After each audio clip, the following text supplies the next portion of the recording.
और लू जियांग को मारने के बाद जैंगी उनकी तरफ आता है। फ्लावर जैंगी को देखकर खुश हो जाती है, मानो जैसे अपना रिवॉर्ड लेने के लिए बहुत एक्साइटेड हो। जैंगी सिया के बॉडी को देखता है जिसका बॉडी गोल्डन ऑरा से कवर हो रहा था। जैंगी उसे टच करने का ट्राई करता है और फिर वो कुछ फील करने लगता है। फिर हम देखते हैं कि जैंगी बहुत खुश हो जाता है क्योंकि उसने सिया के पावर्स को एब्सॉर्ब कर लिया था।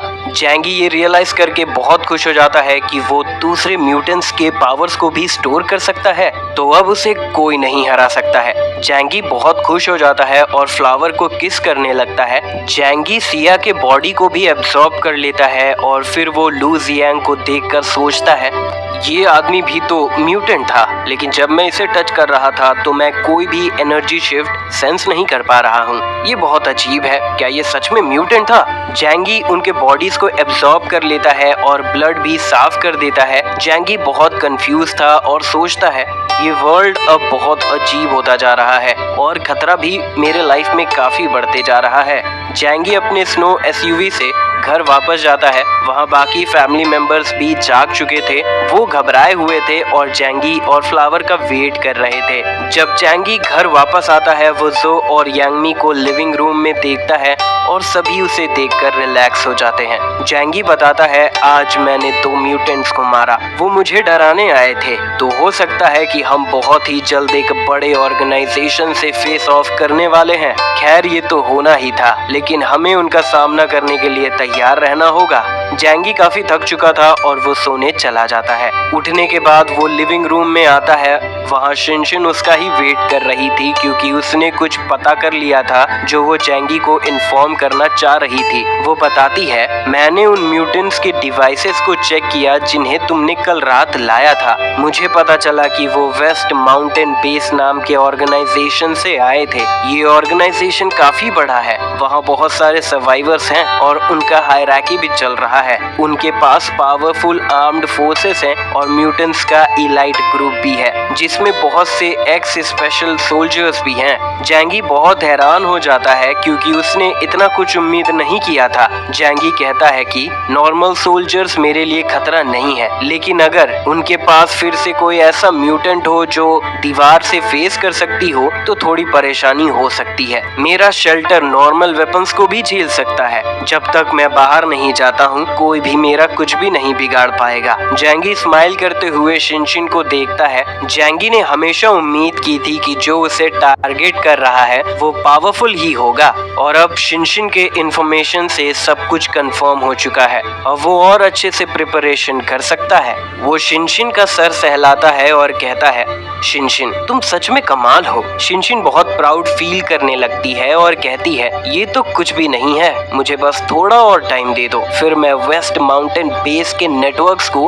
पूरी तरह से हैक कर सकती हूँ। तभी वहाँ जो आती है और कहती है जैंगी मेरे साथ चलो, मुझे कुछ जरूरी बात पता चली है। फिर जो जैंगी को लैब ले जाती है। जो भी उसे अपने रिसर्च दिखाना चाह रही थी जिस पर वो रात भर से काम कर रही थी।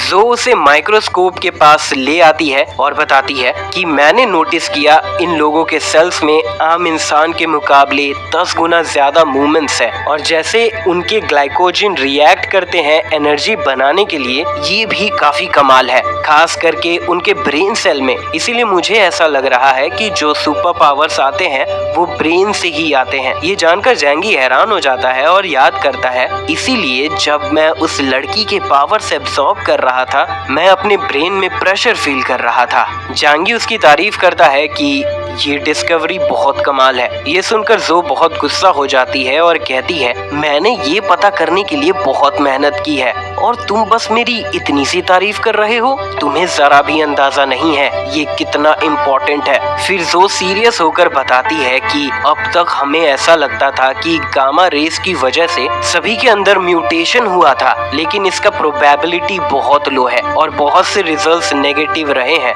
लेकिन अगर कोई इन म्यूटेंट्स के इस म्यूटेशन के प्रिंसिपल को समझ सके तो सेल ट्रांसप्लांट करने से या फिर किसी और तरीके से नॉर्मल लोगों को भी सुपर पावर दिया जा सकता है।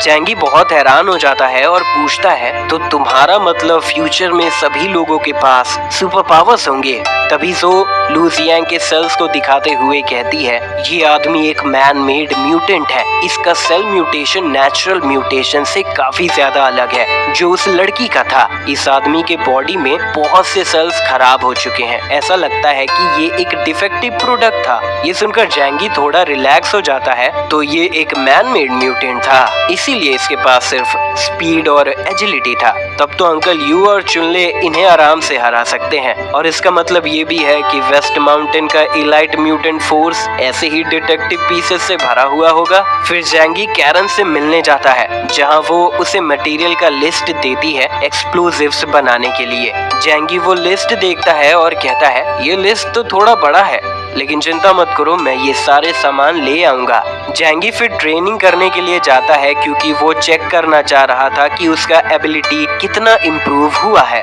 जैंगी एरो शूट करता है जिसे वो अपने पावर से कोट कर देता है, जो वो नोटिस करता है कि वो पहले से फास्ट और शार्प हो चुका है। एरो टारगेट को हिट करता है और उसे तोड़ भी देता है, जिसे देखकर जैंगी बहुत खुश हो जाता है। लेकिन जैंगी इस बात से ज्यादा हैरान था कि उसे टारगेट के पूरी तरह से टूटने के बाद ही साउंड सुनाई दिया, जिसका मतलब उसके अटैक्स का स्पीड ऑफ साउंड को सरपास कर चुका है। जैंगी अपने इम्प्रूवमेंट को देखकर बहुत खुश था और खुद से कहता है ये सच में कमाल है। मैंने सोचा नहीं था एक म्यूटेंट के पावर को लेने के बाद मेरे खुद के पावर इतने ज्यादा एनहांस कर जाएंगे। वहीं वेस्ट माउंटेन बेस को लुजियांग से भेजा हुआ डिस्ट्रेस सिग्नल मिल चुका था और वो लोग इमरजेंसी स्टेट में जा चुके थे। इमरजेंसी टीम अपने लीडर लिंग फोंग को तुरंत रिपोर्ट देते हैं और ऐसा कुछ पहली बार हुआ था। एक ऑफिसर बताता है जब से हमने यहाँ काम करना शुरू किया है तब से ये पहली बार है जब हमें मिशन से डिस्ट्रेस सिग्नल मिला है।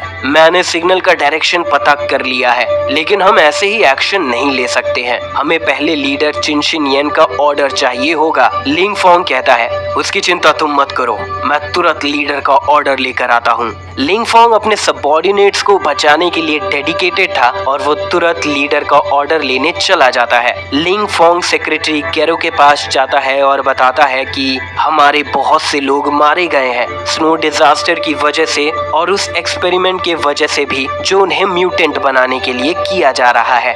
वो सब हमारे फैमिली जैसे थे। सेक्रेटरी गेरो उसे रोकती है और कहती है टीम लीडर लिंग, हमारे लीडर चिनशिन अभी आराम कर रहे हैं, आपको उनसे बात करने के लिए कल दोपहर तक का वेट करना होगा। लेकिन लिंग काफी घबराया हुआ था और कहता है मेरे 2 सबऑर्डिनेट्स मिशन पर गए थे और उन्होंने डिस्ट्रेस सिग्नल भेजा है और ऐसा पहली बार हुआ है। ये बहुत ज्यादा अर्जेंट है, मुझे मिस्टर चिन से मिलना है, मुझे उनके ऑर्डर्स चाहिए अभी।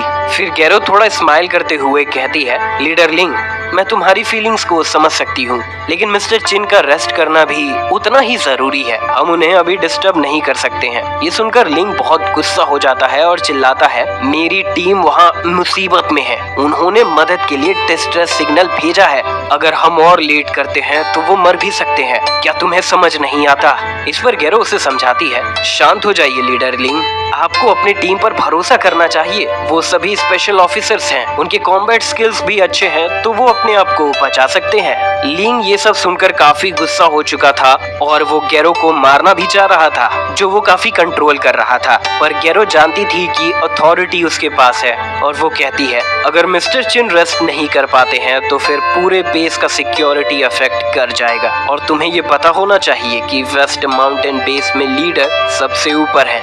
फिर लिंग थोड़ा रिक्वेस्ट करता है मैं ये समझता हूँ, लेकिन हमारे लोगों की जान खतरे में है, क्या तुम बस एक बार ये इग्नोर करते हुए उन्हें नोटिफाई नहीं कर सकती हो? आखिर वो लोग भी इस बेस के लिए इम्पोर्टेंट हैं। फिर गेरो कहती है माफ करना, लेकिन मैं बस लीडर का ऑर्डर फॉलो कर रही हूँ, मैं कुछ भी नहीं कर सकती हूँ। लिंग फोंग ना चाहते हुए भी मान जाता है और वहाँ से चला जाता है, क्योंकि वो पहले सोल्जर था तो ऑर्डर फॉलो करना उसे अच्छे से आता है। गेरो उन्हें जाते हुए देख रही थी और स्माइल कर रही थी और वहीं गेट के पीछे लीडर चिनशिन येन 2 लड़कियों के साथ मजे कर रहा था, जो उसकी तारीफ कर रहे थे। इतने बड़े बेस को हर रोज मैनेज करना बहुत मुश्किल होता होगा, लेकिन आप इतने अच्छे से ये सब कर रहे हैं, आप सच में कमाल हैं। चिनशिन येन को ये सब सुनकर बहुत अच्छा लग रहा था और वो कहता है मैं यहाँ का लीडर हूँ तो मेरे ऊपर अपने लोगों की जिम्मेदारी है और इस बेस की भी। ये मेरी ड्यूटी है कि मैं उन्हें गाइड करूँ। क्योंकि इससे वेस्ट माउंटेन बेस के सभी लोगों का फ्यूचर जुड़ा हुआ है, तो इतनी मेहनत तो करनी ही पड़ती है। सारा काम खत्म करने के बाद चिनशिनयन सेक्रेटरी गेरो को अंदर बुलाता है और पूछता है, मैंने बाहर कुछ आवाज सुनी थी, क्या कोई मुझसे मिलने आया था? गेरो बताती है, वो लिंग फोंग था, उसके सबऑर्डिनेट्स ने डिस्ट्रेस सिग्नल भेजा था। चिनशिनयन इस बात को लाइटली लेते हुए कहता है, दो स्पेशल ऑफिसर्स मदद मांग रहे हैं, क्या उनका दुश्मन उनसे ज्यादा स्ट्रॉन्ग है तो उन्हें भाग जाना चाहिए। खैर अब उन्होंने मदद मांगी है तो किसी भी लीडर लेवल ऑफिसर को उनकी हेल्प करने के लिए मत भेजना। वहीं स्पेशल फोर्सेस मीटिंग रूम में लिंग फोंग ने 17 लीडर लेवल फिगर को बुला लिया था और लियांग यू को भी बुला लिया था, जो अब उस टीम का पार्ट बन चुकी थी। तभी वहां गेरो आती है और बताती है, मैंने मिस्टर जिंग को रिपोर्ट कर दिया था, उन्होंने टीम भेजने के लिए ऑर्डर दे दिया है, लेकिन किसी भी लीडर लेवल ऑफिसर को भेजने से मना किया है। लिंग फोंग ज्यादा टाइम वेस्ट नहीं करना चाह रहा था, इसीलिए वो बहस करने की जगह मान जाता है। मीटिंग के बाद वो लोग लिविंग क्वार्टर्स की तरफ जाने लगते हैं। तभी लियांग यू दो जाने पहचाने फेसेस को देखती है और कहती है, मियांग, जो टीचर लियान को देखकर पूछती है, टीचर लियांग आप कैसे हैं? टीचर लियान पूछती है, मियांग तुम सेकंड लाइफ पॉड में कैसे आ गई? इस पर मियांग कहती है, टीचर लियान हमारे पास भी स्किल्स है, जब तक हम लीडर चिनशिनयन को अच्छे से सर्व करते रहेंगे हम सेकंड लाइफ पॉड में रह सकते हैं, बिल्कुल आपकी तरह। अगर हमने ये चूज नहीं किया होता तो हम उन्हीं स्टूडेंट्स की तरह पीछे रह जाते जिन्हें आप भूल चुकी हो।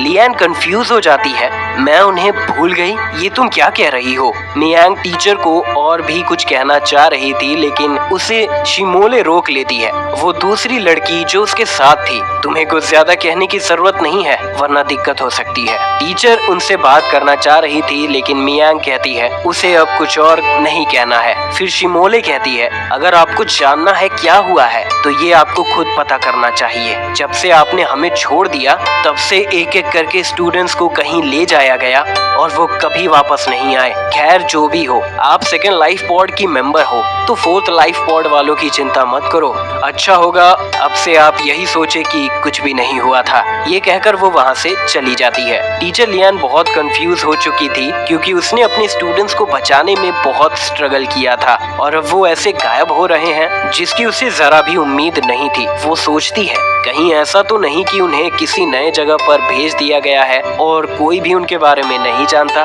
फिर वो भी जाने लगती है ये सब कुछ इन्वेस्टिगेट करने का सोचकर। तभी उसे वूचिन की आवाज सुनाई देती है जो कहता है, अगर आपको जानना है कि वो सभी स्टूडेंट्स कहाँ गए हैं तो आपको मेरे साथ चलना चाहिए। वूचिन उसे बताता है कि कुछ स्पेशल काम की वजह से मुझे सेकंड लाइफ पॉड में आना जाना करना पड़ रहा है। एक बार मैंने दो लोगों को प्रोटेक्टिव सूट पहने हुए देखा था जो किसी बॉडी को कहीं ले जा रहे थे। लियांग इसके पीछे की सच्चाई जानना चाह रही थी, इसीलिए वो वूचिन को वापस जाने कहती है और फिर उन लोगों का पीछा करती है। वो एक स्टाफ मेंबर को बेहोश कर देती है और उसके प्रोटेक्टिव सूट पहनकर बाहर आती है और बॉडी को लैब में ले जाने लगती है, जहां एक आदमी कहता है कि ये 8th फेलियर है। ऐसा लगता है उनका बॉडी ये सब झेल नहीं पा रहा है। ये सुनकर लियांग यू बहुत कंफ्यूज हो जाती है, झेल नहीं पा रहे हैं लेकिन क्या?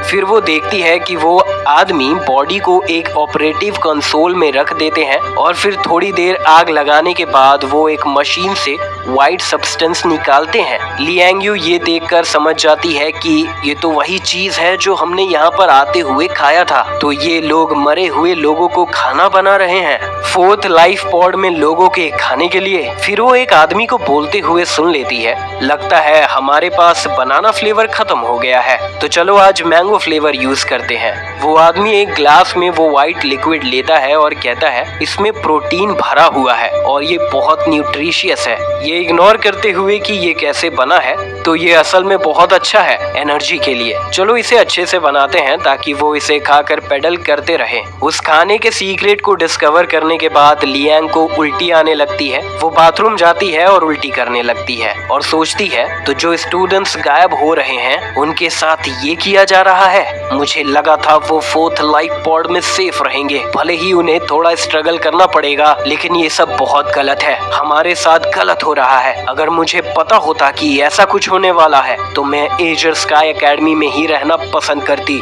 लियांग यू बहुत गुस्सा हो जाती है और फैसला करती है कि वो यहाँ स्टूडेंट्स को लेकर बाहर निकलने का रास्ता ढूंढेगी, लेकिन वो ये भी जानती थी कि फिलहाल वो कुछ भी नहीं कर सकती है। वहीं लियांग फोंग के कमांड पर वेस्ट माउंटेन बेस ने लोकेशन पर 30 मैन के टीम को भेज दिया था, लेकिन वहाँ सारे क्लूज जैंगी ने हटा दिए थे, पर उसके एसयूवी टायर्स का मार्क रह गया था, जिसे फॉलो करते हुए वो लाख मैनोर तक पहुंच चुके थे। कमांडर शिन हॉर्न के ऑर्डर पर वो लोग फॉर्मेशन ले लेते हैं और जैंगी के फुटप्रिंट्स को फॉलो करते हैं। तभी एक सोल्जर अपने पैरों में थोड़ा प्रेशर फील करता है, लेकिन वो कुछ रिएक्ट कर पाता उससे पहले एक धमाका हो जाता है। शिन हॉर्न बहुत घबरा जाता है और अपने टीममेट के डेड बॉडी को देखता है। ऐसे वर्ल्ड में वो सभी एक दूसरे को भाई की तरह मानते थे और अपने भाई को अपने सामने मरता हुआ देखकर शिन हॉर्न बहुत गुस्सा हो जाता है और तुरंत जैंगी के घर पर फायर करने का ऑर्डर दे देता है। पर जैंगी के घर को कुछ भी नहीं हो रहा था, उसके घर को एक खरोच भी नहीं पड़ रहा था। घर के अंदर जैंगी को आवाज सुनाई देती है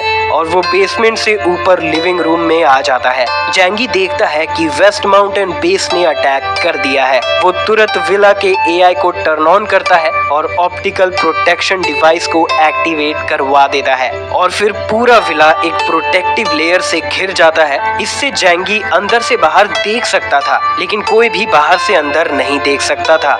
जैंगी इतने सारे लोगों को देखकर काफी खुश था कि आज इन्हें मारने में बहुत मजा आएगा और ये सब वर्दी अपोनेंट लग रहे हैं। ये शेल्टर बहुत महंगा है और ये मिलिट्री अपोनेंट्स को झेल सकता है। अगर मैं इसका इस्तेमाल नहीं करता हूँ तो ये वेस्ट चला जाएगा। तो चलो खेल शुरू करते हैं।